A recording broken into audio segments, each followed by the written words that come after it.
Bejn il-25 u 27 ta' dan ix-xahar il-Malta Business Registry se jospita fil-binja tiegħu fiż-Żejtun grupp ta' ħidma globali dwar il-laqgħa ta' sidien benefiċjarji. Din il-laqgħa hi tal-ogħla livell tant li preżenti għaliha se jkun hawn ukoll rappreżentanti mill-Manival, mill-Kummissjoni Ewropea u minn istituzzjonijiet oħrajn madwar id-dinja kollha.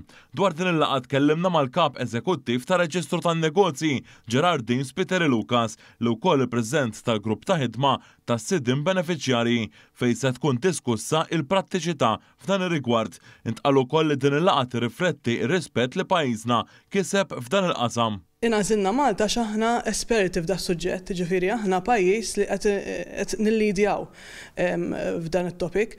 Allura qisha l-għażla naturali kienet li aħna niċċarjaw dan il-working group.